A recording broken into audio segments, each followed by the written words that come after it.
Ready to ditch that boring default icon and give your hosting or website a professional mini makeover? First, log into your hosting or panel. This is your central command center for managing everything related to your website.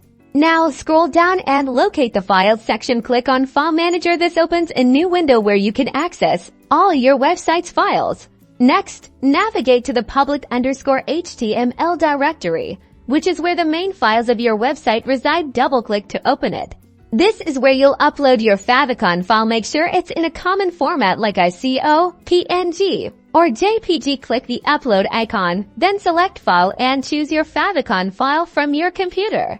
Once the upload is complete, you should see your Favicon file right there in the public_HTML directory.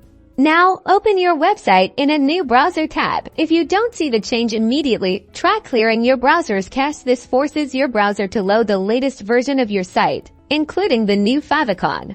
And that's it. You should now see your custom Favicon displayed in the browser tab. Now your site is more branded and looks way more professional.